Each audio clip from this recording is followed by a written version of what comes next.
Honorable Chair, Senator Terzi, distinguished members of the Senate, ladies and gentlemen, it's an honor for me to be here today to address the Senate of Italy on matters concerning the United Nations and the Middle East. And I am coming to you straight from the United Nations Human Rights Council, where I was engaged in various debates. And normally when I walk in there, Senator, I often get interrupted. I often get attacked. I was attacked last week verbally by Pakistan and Cuba, tried to interrupt me, tried to shut me down. So I very much appreciate being in your great democracy and this great institution to be able to speak freely about what is happening at the United Nations and what we as citizens who care about the world and who want the UN to work need to know about and need to be doing. So, the United Nations and the Middle East, what has been going on recently? We know, of course, that next week, the UN General Assembly will convene for their annual opening, and there will be one day devoted to the French and Saudi-led initiative for a two-state solution, which has been regarded by many as the resolution that was adopted as a reward for Hamas. Hamas launched a war on October 7th, and without any Palestinian reforms, Hamas is still in Gaza, and they recognize a Palestinian state. Mahmoud Abbas, the moderate Palestinian Authority, has been condemned repeatedly for engaging in Holocaust denial. He pays terrorists, the families of terrorists, after they commit terrorist acts. And he's in the 20th year of his 4-year term. And so the Canadian, the Australian Prime Minister said he promised us he will reform. But rather than wait to see any reforms, they are rushing to make this statement, which of course has no basis in international law. The PA does not meet the elements of international law. So this is really a political stunt. So that's the General Assembly next week. And of course, if we look at the General Assembly, these latest actions are not a huge surprise because it's part of a pattern. UN Watch will be releasing data this week, which we compiled over 10 years, from 2015 to 2025, and some of it is already on our website, the UN Watch database, and it counts how many resolutions have been adopted on the various countries. So if you look at some of the world's worst abusers of human rights, if you look at China, which has 1/5 of the world's population, 1.5 billion people who have zero freedom of speech, zero freedom of religion, zero freedom of assembly, 1 million Muslim Uyghurs are in camps. What has the General Assembly done on China? Zero. There has not been a single resolution adopted on China in the past 10 years, not crushing Buddhist temples in Tibet, extinguishing democracy in Hong Kong, rounding up human rights lawyers, throwing them in prison. Zero resolutions. The Cuban communist regime throws teenagers in prison. Zero resolutions. Qatar has slave labor. Zero resolutions. You go around the world, Turkey, Pakistan, Venezuela, Zimbabwe, Libya, zero, zero, zero. A handful of countries get critical resolutions. There were, in 10 years, 9 on Myanmar, 12 on Syria, 10 on North Korea, 9 on Iran, and on Israel, 173. I'm going to say that again. 9 on Iran, 10 on North Korea, 173 resolutions on the tiny Jewish and democratic state, the only democracy in the Middle East. 173 one-sided resolutions which give a free pass to Hamas. This is the Parliament of the United Nations, and sadly, this is the outcome. So we need something different. And sadly, if we look at the United Nations, we can see that from the top, the Secretary General has given a very negative example.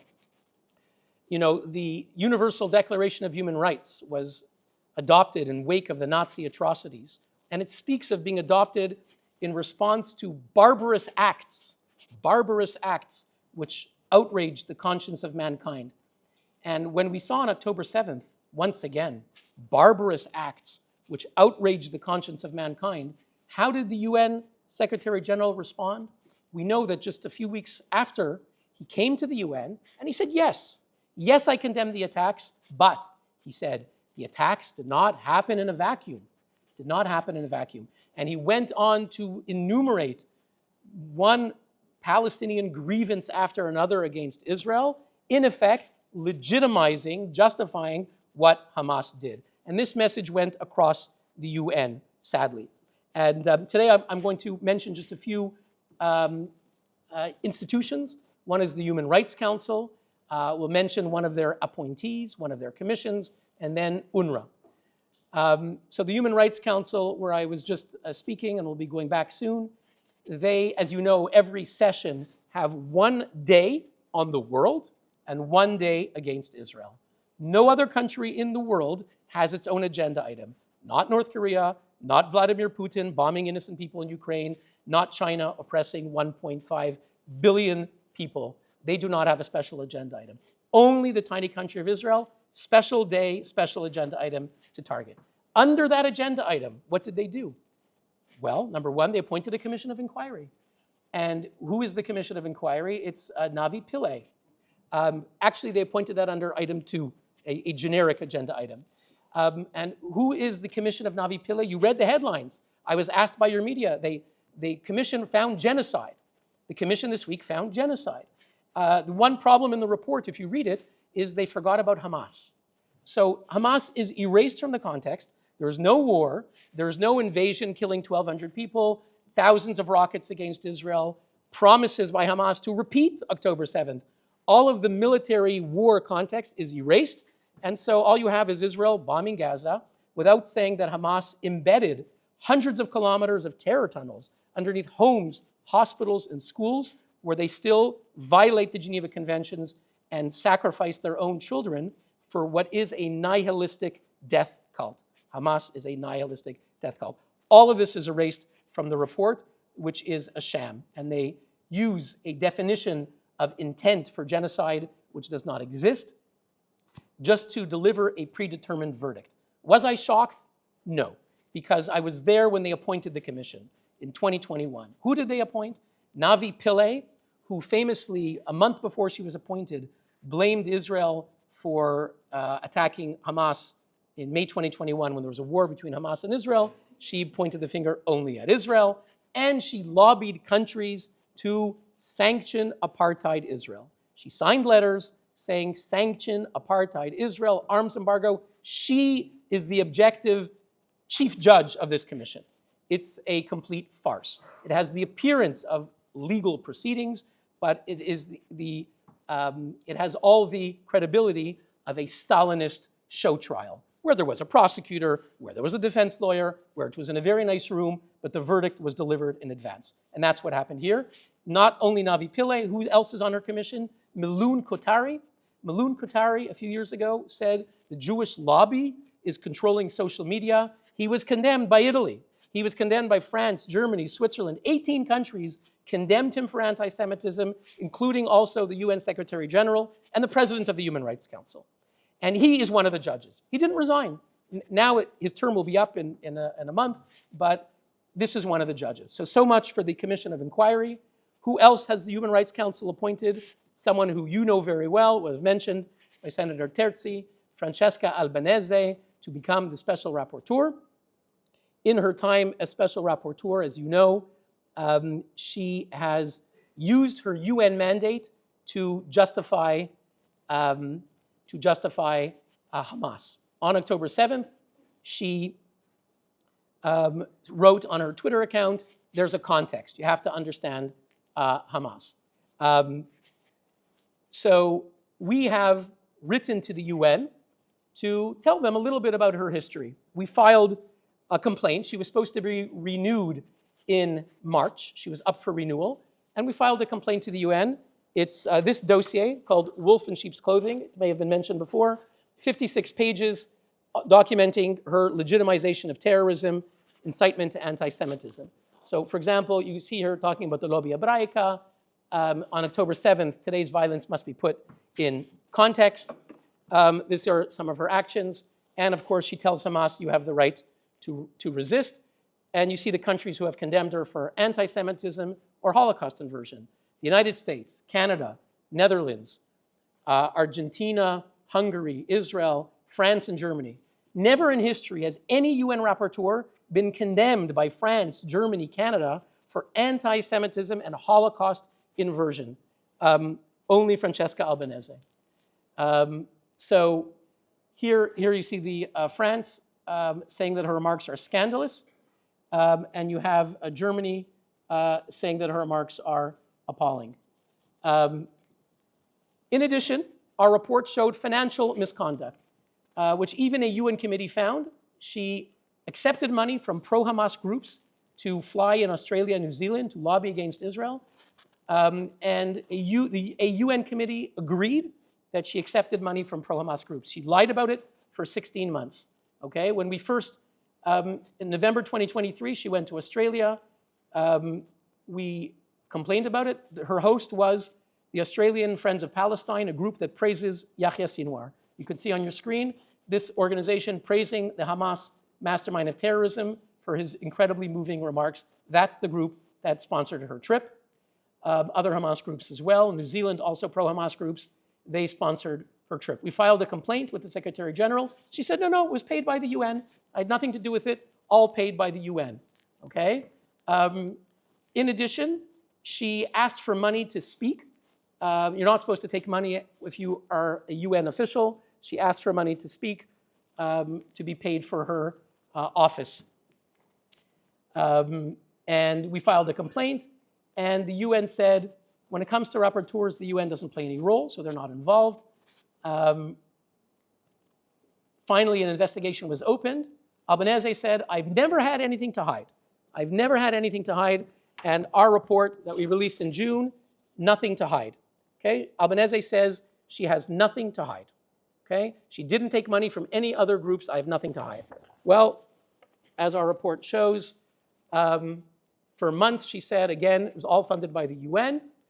Finally, a coordination committee investigated her remarks, and even her best friends, okay, people who supported her, who attacked us, even this committee that attacked us, including this lady, Mofo Kang, the special rapporteur on health, has attacked me, says Israel is evil. She is on the coordination committee who's judging Albanese. This is the one who's judging Albanese. He's attacked me numerous times, calling me evil. She's the UN rapporteur on health. Okay, this is what's happening at the UN. And we took all of this and all of the information, we submitted it to the UN. Okay, there's one resolution at the UN that deals with reappointment. It's called 8 PRST2. And you can read. It says, only if there are no objections does the reappointment happen. And here there were objections, numerous objections. We filed our 56-page dossier to the UN. The US government objected. Israel filed the letter, Argentina, Hungary, and others, US Congress, European Union lawmakers. Under the rules, this is the only resolution on reappointment. The President of the Council has to give the objections of her violations to the Council, and they have to take action. That's not what happened. The President decided to throw our complaints, United States Congress lawmakers, European Parliament, Israel, Hungary, Argentina, and others. He basically threw it in the garbage, and he gave it to the committee of her friends. He said, they will decide what to do with it. They will decide what to do with it. Here's the US objections. Here's the House Foreign Affairs Committee letter, all official objections. The Netherlands officially opposed her appointment, Hungary, Israel, Argentina. So they said that she was reappointed. But today we filed, it's on my Twitter account, on X. Today we filed a new report, memorandum of law, submitted to the United Nations Legal Council, submitted today. And this is a 21-page document that shows in detail how the United Nations Human Rights Council failed to respect their own core rules of how to deal with objections. There was never a vote to reappoint Albanese. There's no vote. No vote was ever held. They said there was no objections, but there were objections, and they're on file. So the United Nations Human Rights Council is violating its own core rule. So we've written to the UN today, to the Legal Council, to determine that Francesca Albanese, under law, was never reappointed. She is no longer a UN official. She enjoys no privileges and no immunities. She can be sanctioned, and she can be sued. And there is a lawsuit now in the United States suing her for defamation, and it argues exactly based on our information that she enjoys no diplomatic immunity anymore.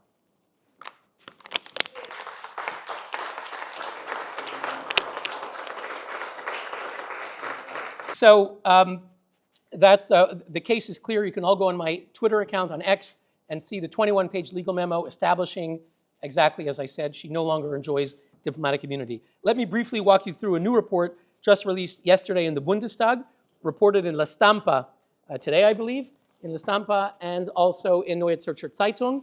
Another report, 218 pages. This is Schools in the Grip of Terror, how Hamas captured the UNRWA education system. UNRWA is the UN agency that is supposed to help Palestinians. They run schools and clinics to supposedly help Palestinians.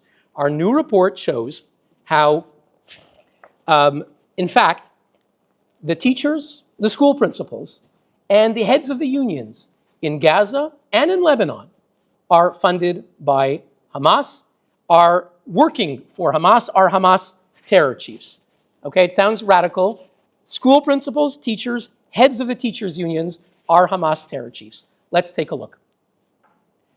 Meet Suhail al-Hindi, 30 years at UNRWA, teacher, school principal, and union leader.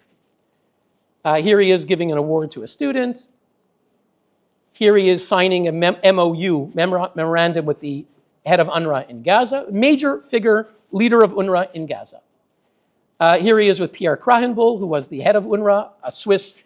We often have a Swiss head of UNRWA. I'm from Switzerland. Now it's Philippe Lazzarini. It used to be Pierre Krahenbuhl. Now he's the director of the ICRC, the Red Cross in Geneva. And you see again, Suhail al-Hindi's meeting with Pierre Krahenbuhl, regularly meeting with him, and someone else. Suhail al-Hindi, I want you to see that picture. Suhail al-Hindi sitting next to his friend and colleague, Yahya Sinwar, the mastermind of the massacre of October 7th. It's not just his friend, they are colleagues, because Suhail al-Hindi is a member of the Hamas political bureau that runs Hamas. I'll say that again. The same man who's an UNRWA teacher, school principal, leader of 13,000 staff until 2017, but still, we will show, still running things, is today one of the leaders of Hamas. Okay? All of this is known to UNRWA. Everything I'm showing to you was known to UNRWA for decades. Okay? Here's Suhail al-Hindi inspecting a rocket, walking around Gaza. Okay? On the top, speaking for UNRWA. On the bottom, speaking for Hamas in his Hamas costume. Here he is next to Ismail Haniyeh. The UN was pressured to suspend him in 2011. Al-Hindi and Hamas organized mass protests for months. They shut down thousands of schools, 220,000 students, 8,000 teachers rallied for this Hamas chief. The UN finally buckled in, and they gave him back the position. He was suspended only for a few months. He was there for another 6 years.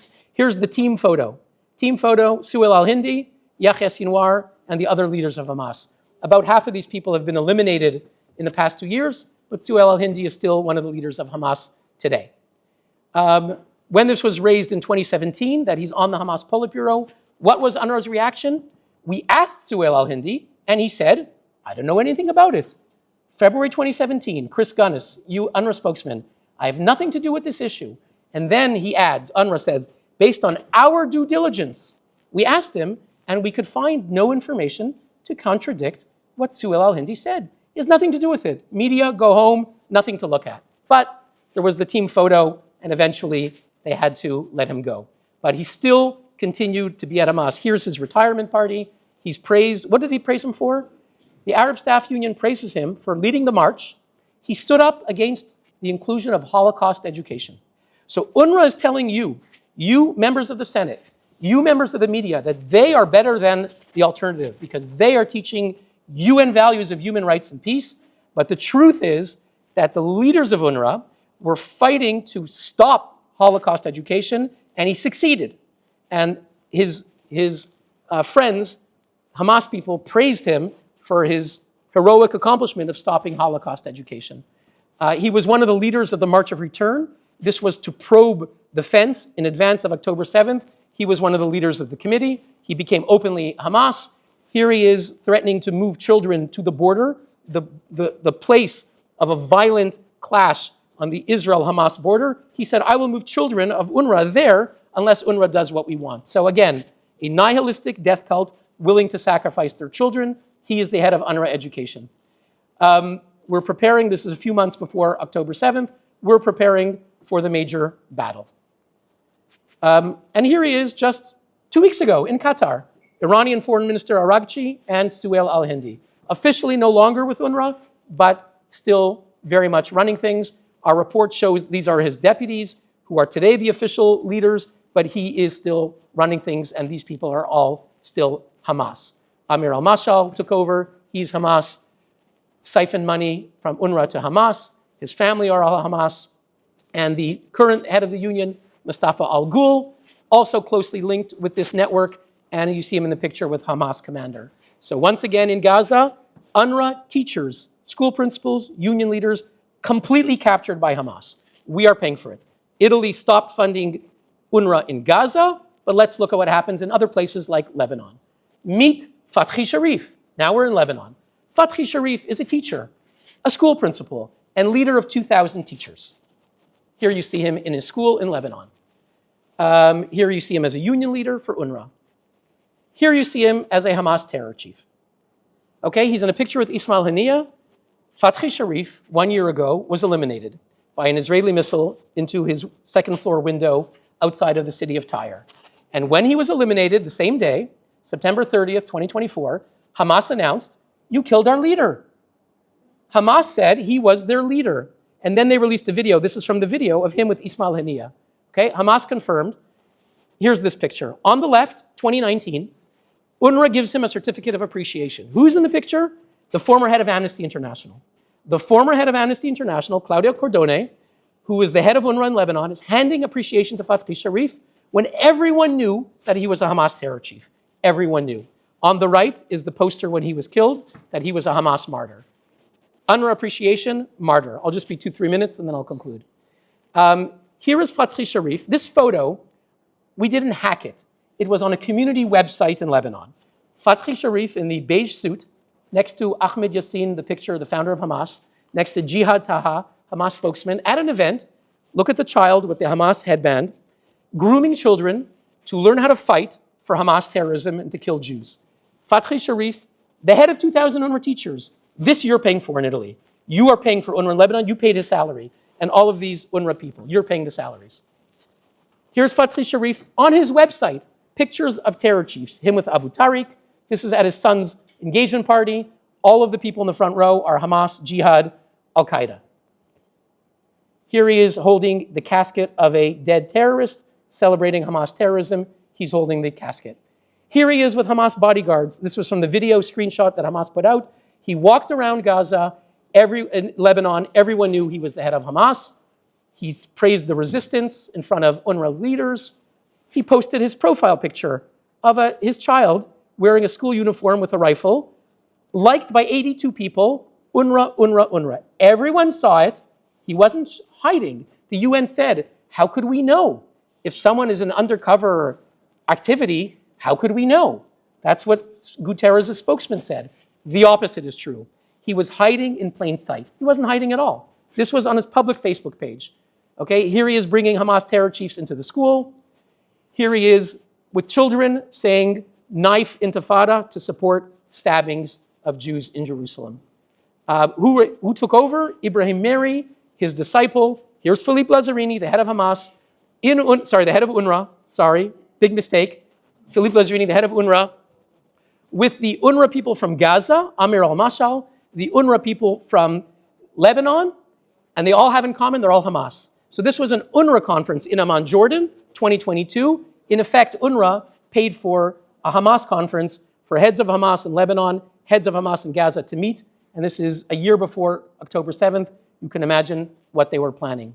Ladies and gentlemen, our new report shows that the money that we are sending to UNRWA, whether it's to Jordan, Lebanon, UNRWA is in different places, is funding Palestinians to poison their minds, to try to destroy Israel, kill Jews, the opposite of what the UN claims they're doing. All of this was known. UNRWA did nothing. In the words of the Swiss Foreign Minister Ignacio Cassis, so long as we are continuing to fund UNRWA, UNRWA is part of the problem, not part of the solution. We are only perpetuating the conflict, and it is a perverse logic. Grazie mille.